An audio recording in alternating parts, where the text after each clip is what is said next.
Assalamualaikum warahmatullahi wabarakatuh.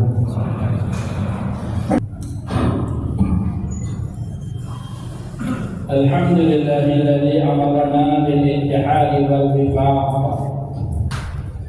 wa nahana an shiqaq wal nifaq wa nastaghfiruhu wa natubu ilayhi min su'il af'ali wal akhlaq wa nashhadu an la ilaha illallah wahdahu la syarika lah المحسن الرحيم الخلاق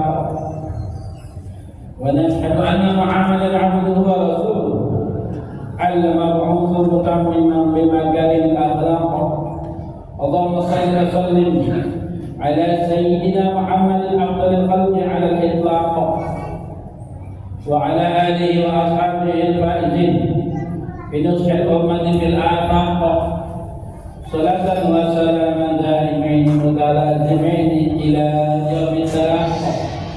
أما بعد فيا أيها الناس اتقوا الله حق تقاته ولا تموتن إلا وأنتم مسلمون.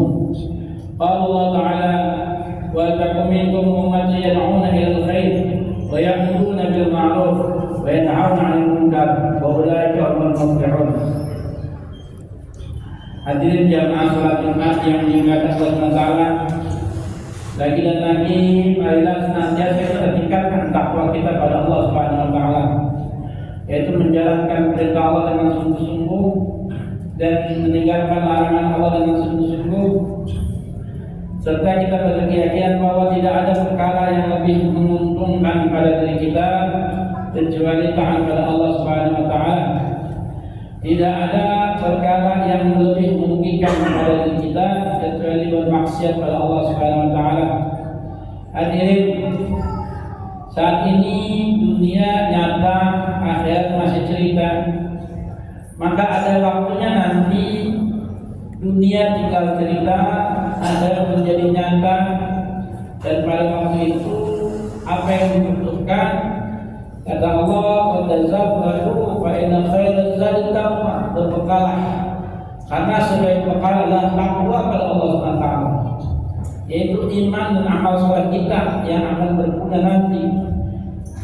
Kalaulah harta kita digunakan untuk takwa, nanti harta akan berguna.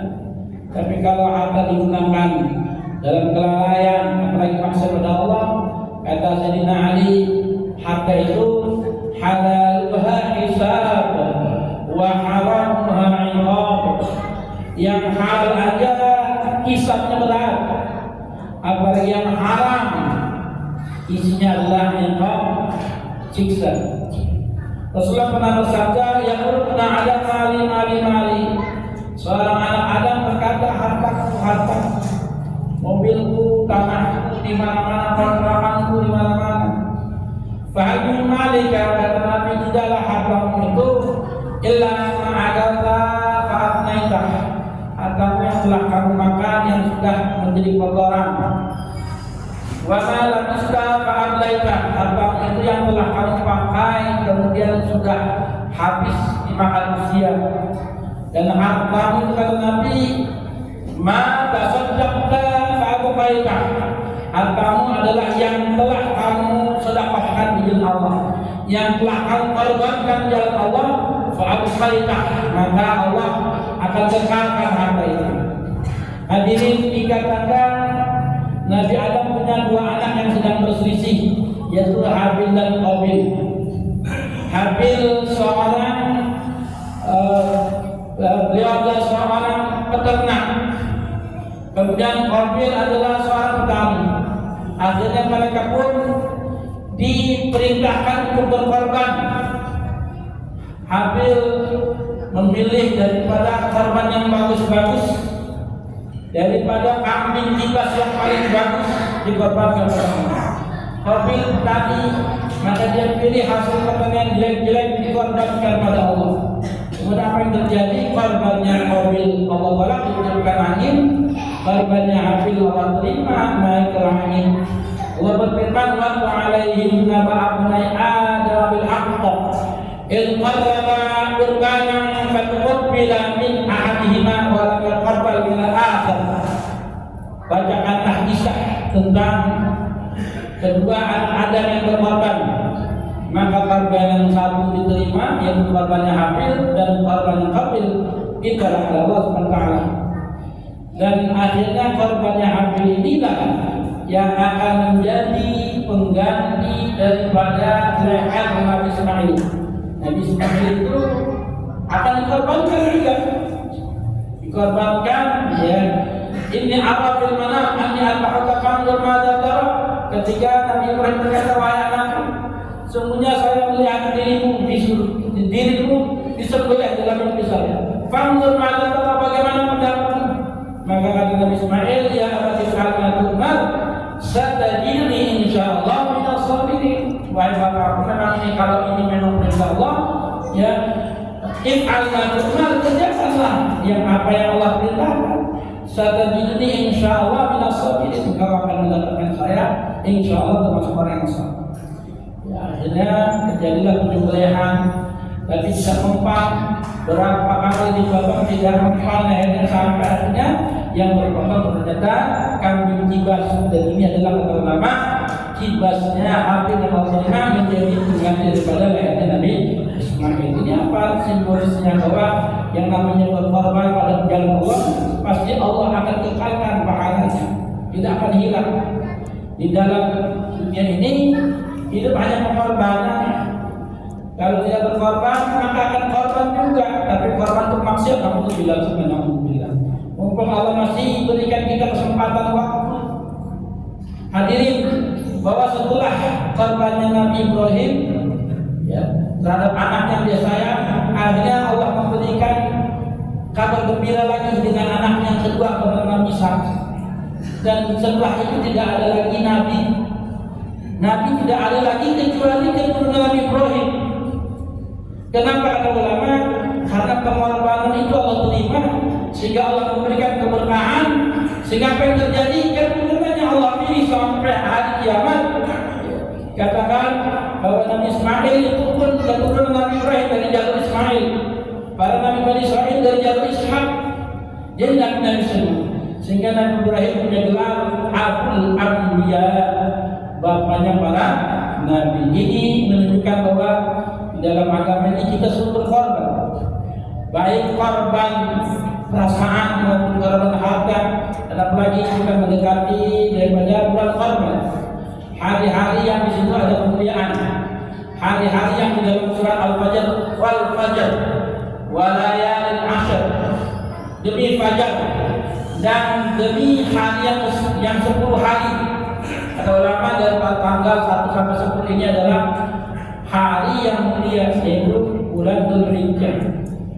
Dan ya, kita diperintahkan untuk banyak puasa sunnah dalam 10 hari sebelum tanggal 10 Dzulhijjah. Dan ketika tanggal 10 Dzulhijjah kita mulai berkorban, tanggal 11 Dzulhijjah, hari Tasyrik 11, 12, 13 berkorban. Untuk apa? Karena korban itu kata Nabi, ma tasaddaqta fa'alqaita. Korban itu adalah ya, hartamu yang telah engkau bekalkan di sisi Allah.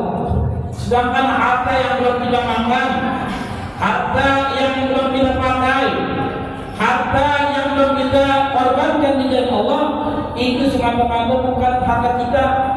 Itu nanti diperebutkan oleh ahli waris kita, yang kita akan ikut tanggung jawab kalau nanti harta itu digunakan untuk maksiat walaupun kita tidak merasakannya. Maka dikatakan ya, Umar bin Abdul Aziz, seorang khalifah Umar bin Abdul Aziz, ketika dia punya anak 9, dia meninggalkan harta sekitar 17 dirham. Maka 17 dirham uang perak, kalau dinar uang emas. Maka ditanya, wahai Umar bin Abdul Aziz, kenapa engkau hanya meninggalkan sedikit hartamu untuk anakmu? Kasihan mereka nanti jadi orang-orang susah. Maka jawab Umar bin Abdul Aziz, wahai Umar, jika anak saya anak yang ahli maksiat, maka saya terbebas dari maksiat karena hanya sedikit yang saya berikan. Jika anak saya adalah anak yang taat, yang soleh pada Allah, saya tidak takut meninggalkan mereka, karena Allah telah berfirman, buah-buah ya tawalla salihin, dialah Allah yang menjadi penolak orang-orang yang saleh. Ini bekal yang paling bagus buat anak yang ditinggalkan adalah kesolehan. Kenapa? Dengan kesolehan Allah jamin wa yatawalla salihin, dan itulah bekal untuk akhirat. Yang mana akhirat itu bekalnya iman dan takwa, sehingga Sayyidina Ali pernah berkata, "Idza lam tarham bizat min at-tuqa wa lakika ba'dal mauti man qad tazawwada nadimta ala takuna misal." Jika engkau nanti kembali kepada Allah, tapi kamu tidak membawa bekal takwa kamu kepada Allah, maka pada saat itulah penyesalan yang tidak ada henti-hentinya, penyesalan yang tidak ada ganti penyesalan yang selama-lamanya, penyesalan yang pada saat itu tidak ada ganti. Karena apa? Pada waktu itu seluruh amal sudah cukup, seluruh dosa-dosa sudah cukup, taubat sudah tidak ada lagi pengampulannya, yang ada hanya tinggal menikmati hasil saja. Maka sebelum itu kejadian, maka niscaya kita capai pada diri kita agar kita senantiasa takwa kepada Allah, sehingga kita mati dalam keadaan husnul khatimah. Barakallahu wa lakum fil Qur'anil azim wa nafa'ani wa iyyakum bima fihi min al-ayati wa dhikril hakim wa taqabbal minni wa minkum jalala wa ta'ala innahu sami'un 'alim. Aqulu qawli hadha wa astaghfirullahal azim li wa lakum wa sa'il mu'minina mu'minat wal muslimina wal muslimat fastaghfiruhu innahu huwal ghafurur rahim. Allahumma sholli wa sallim ala sayyidina Muhammadin wa ala ali sayyidina Muhammad.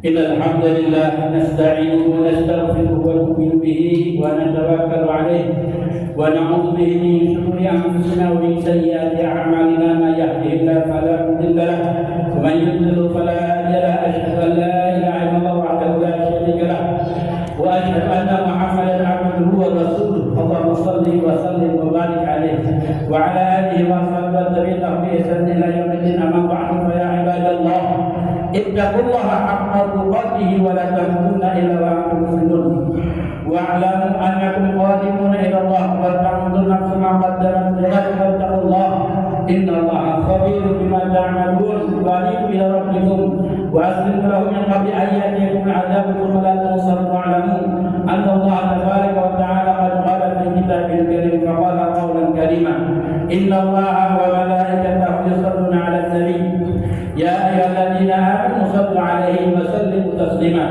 Allahumma shalli wa sallim ala sayyidina Muhammad wa ala ali sayyidina Muhammad wa ala azwaji sayyidina Muhammad wa ala dhurriyyati sayyidina Muhammad wa ala ahli sayyidina Muhammad wa ardhahum an khulafa'il arba'ah Abi Bakr wa Umar wa Utsman wa Ali wa sa'ir ashabi Rasulullah ajma'in warhamna ma'ahu bi afwika wa karamika ya arhamar rahimin. Rabbana ighfir lana dhunubana wa israfana fi amrina wa thabbit aqdamana wa ansurna 'alal qawmil kafirin.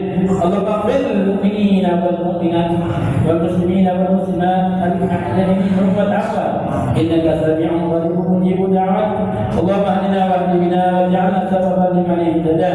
Allahumma ihdina wa ahdi a'la baitina wa aqaribana wa dhurriyyatana min ba'dina wa jiranana wa ala qaribna wa man hawalaiha ajma'in. Rabbana ighfir lana wa li ikhwanina alladhina sabaquna bil iman wa la taj'al fi qulubina ghillan lil ladzina amanu rabbana innaka ghafurur rahim. Rabbana atina fid dunya hasanah wa fil akhirati hasanah wa qina adzabannar.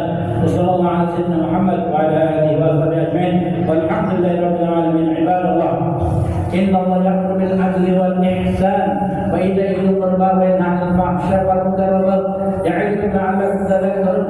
Fadhkurullaha 'azim yadhkurkum was'aluhu min fadlihi yu'tikum wa la dhikrullahi akbar.